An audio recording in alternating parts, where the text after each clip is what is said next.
Thank you, everybody, again for joining us for this latest interview, where I'm trying to bring expertise from across the industry together to advise attractions on how they can best deal with and prepare for life after COVID-19. Today, I'm joined by Craig Healey, but rather than do the introduction myself, I'll pass over to Craig. If you can tell us a little bit about yourself and the sort of work you do. Yeah, good morning, everybody. So my name's Craig Healey. I've been in hospitality in one form or another for the last sort of 30 years, really. I started off in roadside catering with the Happy Eaters and the Little Chefs. At one point, I was the youngest restaurant manager in the entire company for 400 restaurants at the age of 19. So that boded well for my future career. Went to college, got the qualifications that I needed for college, and ended up working in hotels in Scarborough and North Yorkshire. Went up through the career ladder there through the food and beverage, rather than F&B, sorry, using acronyms there, to the food and beverage operations side of the businesses. Next stepped into operations side, development operations and practical managing events and things like that. And then stepped into my first general manager role at the age of 35, where I was a general manager for Swallow in Huddersfield. Since then, I've progressed with numerous companies around the UK, working in Scotland, in the Highlands, down to Suffolk, spent a little bit of time with Hilton Hotels in London, in Croydon, and I've settled myself back home now in Scunthorpe, where my most recent role has been as a cluster general manager for Chorus and Laura Ashley Hotels, where I manage 3 hotels, one of in Grimsby, 125 bedrooms, another one in Halifax of 49 bedrooms, and then another hotel in Widnes for 50 bedrooms. So I just recently finished working with those, and I've now set up as a consultant, offering commercial and operational support and assistance to businesses in any form of accommodation, really, be it a bed and breakfast, be it a hotel, be it apartments, also anything to do with restaurants and bars. I've got lots of experience in that. And also I spent 3 years running hotel service departments in care homes as well. So it's a little bit of healthcare hospitality in there as well. So yeah, it's a real broad range that I've had over the last 30 years, and which leads me to where I am now, where I've decided that it's probably time now to start doing things for myself and offering some of the expertise out that I've managed to acquire.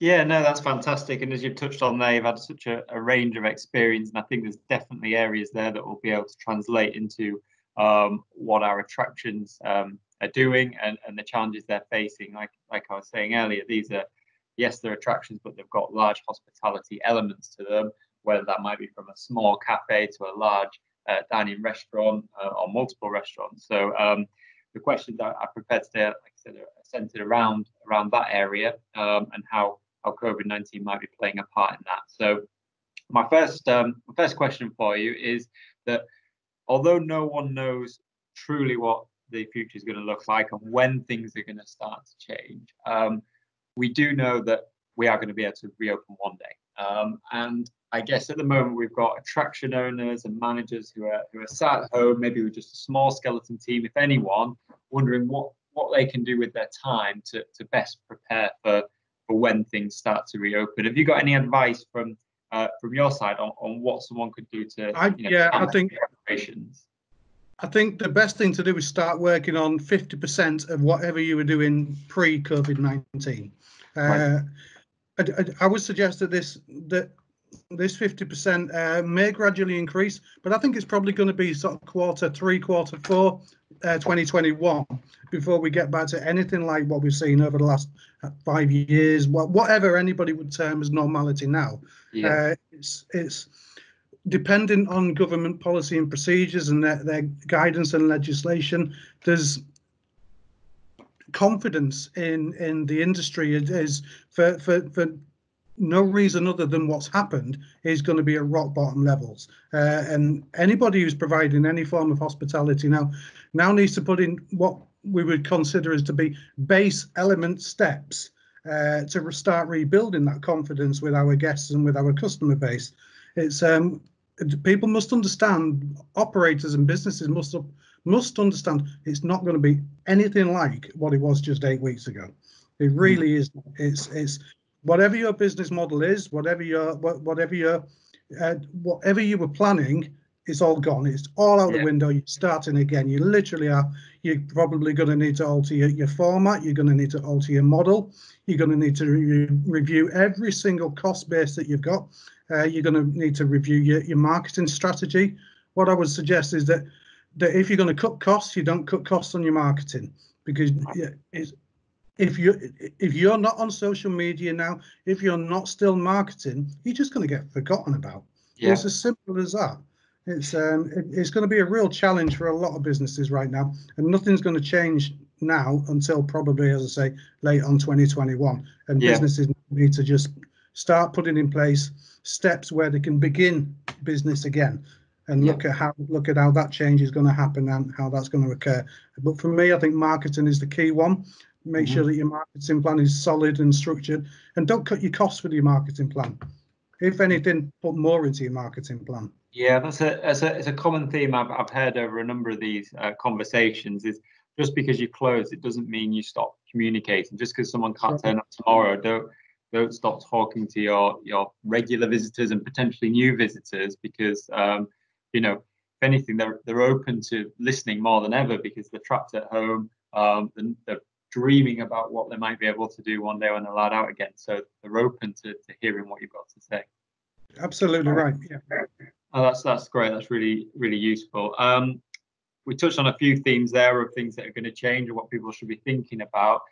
When it comes to hygiene and cleanliness, it's been a big factor. Of course, it has in this industry for a long time. And anybody who's selling food and beverage, it should be core and really important in any strategy or any business plan. But I think it's fair to say it's going to be even more present in customers' minds for not just the next 6 months, but I think there's going to be a long-term shift in that, and that people are going to be expecting high standards. Is there anything specific you can tell us, or any advice you can give us around hygiene standards, any predictions you might make, anything like that, that attractions could take on board? Review your customer journey. I can't stress this enough, and this is what I've been saying to a lot of my colleagues in the industry recently, with forums that I've been viewing online and attending online. Is the amount of companies and businesses that feel that they know the customers and they know what the customer actions are going to be and what the customer reactions are going to be, and we probably don't. You know, it's as simple as that. And it starts from the minute they drive into your car park, you know, and they get out of their car. In terms of cleanliness and hygiene, everything needs to be what you've not even thought about before. So what I would suggest to people is now that you take that same journey, you actually go out and you drive into your car park in your own vehicle. You get out and you walk the path that your customer would be walking into your building and into your attraction, and you start to understand the touch points of where they're touching, where they're going, what they might be looking at, what kind of vision they're going to be seeing. It's and as much as the hospitality industry over the last 10 years, 15, 20 years even, thinks that they've known the customers and the guests, they haven't. Technology has advanced so much. We've just literally taken technology for granted. And we've lost sight of our customer expectations in reality. And we just listen to what the technology is telling us. It's I guarantee you that 80%, 75 to 80% of hospitality managers and business owners do not and won't understand their customer journey. Now is the time for them to actually get on and track the path around their retail spaces, around their customer spaces, understand if they're holding on to, if they're touching a wall at certain points, if they're touching a desk at certain points. Make sure that you've got all your sanitizer sprays in use. Make sure that your equipment that you're using is serviced and replaced and repaired regularly, renewed regularly as well. Make sure that you've got all your method statements in use for cleaning. Make sure that your staff are trained more than they ever have been before. It's absolutely paramount that we project the confidence that these people are going to be looking at. So, for example, if you're walking into a farm shop or something like that, you want to see somebody there who is wearing the correct equipment, wearing the correct personal equipment. They look smart. They've not got any stains or anything like that on the uniform. You know, confidence is key. And that's the thing that you're looking for, along with your guest journey into your establishment.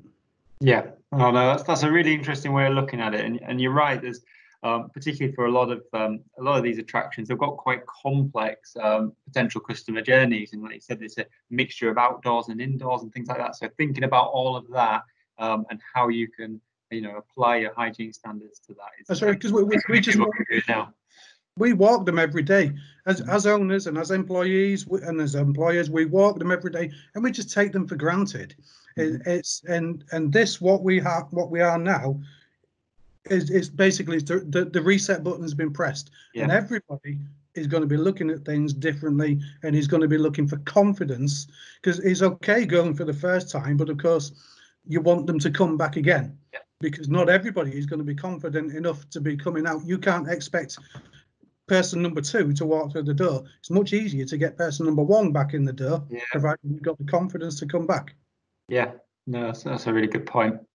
Well, we're all waiting for Sunday's announcement from Boris Johnson, and there's lots of speculation about what phase 2 of all this will look like and any potential easing up. But something that's becoming quite loud in the chatter within our industry is the idea that when attractions are going to be able to open, it's going to be a lot focused on outdoor space for them, and the ones that have got outdoor space will potentially be able to open first. And what that means for their catering outlets and their hospitality is they're going to have to adapt that. And a number are already preparing for a bit of a takeaway model. So rather than sitting in, but you can still get food here and then walk around the farm park or walk around the attraction with it. Have you got any thoughts on that, or any advice on how customers attractions may be able to adapt to that sort of model, whether it's temporary or actually something for quite a long term? I think I think we've got to get away from what we used to doing, and as you quite rightly say, there a lot of businesses now are being quite innovative and creative in what they're doing, and I think that's the way forward. It's if you're a business that refuses to change or refuses to adapt, you're the one that's going to suffer. It's everybody's got a space to sell, and it's about understanding what your space is and what you can do with your space, what your options could possibly be. And yes, in a year's time, we may be right back to where we were 7-8 weeks ago, and this will all feel like a bad dream. But it's still what I've mentioned in the previous answer there, confidence from your guests as well.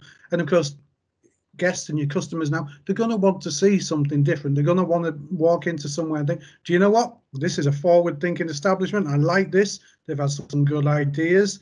I think however you can digress your menu or your offering nowadays. Perhaps you reduce the menu offerings that you're doing if you've got a restaurant or a cafe opening. Perhaps you focus on one particular thing. It's I walk into a lot of these attractions, and they're doing all sorts of things. They've got like a delicatessen counter, they've got a carvery counter, they've got a sandwich counter. Perhaps they just need to refocus now and look at actually maybe go through all the EPOS systems and the systems that you provide them, and actually see what is sold for them really well over a period of time, and because that is what their key driver will be. It's very, very difficult to anticipate what could happen, because none of us know what's going to happen. But I think the businesses that will prove better in the long run are the ones that have already reacted and have changed their adaptation. There's a couple of farm shops around here that are still opening and still doing things, which is great. I know many of them that have just been so scared they don't know what to do. You've got to be able to take a risk as well, and you've got to be able to understand that it's perhaps not going to work, but we have to give it a try. And at some point you will find your direction of which you're going to go in. And I think it's just a case of don't be scared to try something. And take the risk. Yeah, I completely agree with that. And we've seen some, like you said, some really innovative and forward-thinking things. I was speaking to someone yesterday who, as part of their attraction, has a small farm shop. He's turned that into a farm shop drive-through, and that's now his entire business for the time being. But when he's open, it's something that'll actually continue long after the restrictions ease up. Yeah, they may well find that that performs better than having what they're used to having, because of course you get a lot of costs with that. What we're finding now with businesses is who are adapting is that their cost base for whatever they've adapted to is minimal. So it stands to reason that in 6 months, 8 months time, that particular aspect of the business is going to have improved, which means that the costs will have increased as well, but nowhere near on the same level as what they would have done if they'd have put everything back in straight away. Yeah, great. Well, we've touched on loads of points there, and I think that's going to give some really useful advice for attractions. I think just to finish more broadly and to summarize, I just sort of like your thoughts and predictions for hospitality as a whole. There's a fair amount of doom and gloom out there for the hospitality industry, from small cafes to large chains of restaurants and hotels and attractions. Where do you see the next 6 months, 12 months and beyond that? Is there hope for the industry? I think there's hope, but I think it's going to take time, and it's that keyword confidence, which I'll keep coming back to. It's down to the business owner and the managers and the employees to instill that confidence. I think we will lose an awful lot of businesses, anything up to 50-70% of businesses. I think we'll lose. And as awful as that is, what we'll be left with sort of 30 to 50% of businesses that are reactive and adaptable as well. And I think what will come from that's where the growth will start coming from again, because those people that are managing and operating those businesses, those are the ones that are going to be thinking out of the box, and they're going to be looking for the next step instead of just looking back and thinking, oh, look what it was. It's a sharp, rude awakening for a lot of companies and a lot of businesses. It's and you either get on board with it now or you lose out. It's I'm seeing all the time the number of businesses that I've seen on social media over the last year that I've seen nothing of at all over the last 6 weeks on social media. I can't remember the names now because it's that long since I've seen them. Yet I remember the ones that have been on social media and that have been still plugging away at the marketing. They've been doing different things. They've been offering, restaurants have been offering gift vouchers, pubs have been offering gift vouchers. Yes, it's given them cash flow now. It's going to affect their capabilities, etc. in the longer term, but at least they're still viable and they're still a feasible business now, and it gives them opportunity to progress. If you lose sight now and you regress, you're not going to move forward at all over the next year. No, great. I think that's a really good point to end on. It may be a case of survival of the fittest, like you said, but for those that do survive, do adapt. It's going to, in the long term, create those opportunities for growth again. Absolutely, yeah. Yeah, brilliant. Well, thanks ever so much, Craig. Really appreciated your time with me there. I think there's some really important takeaways that our attractions will be able to use there. So thanks ever so much for joining me. You're very welcome. Thanks very much indeed. Thank you. Bye-bye.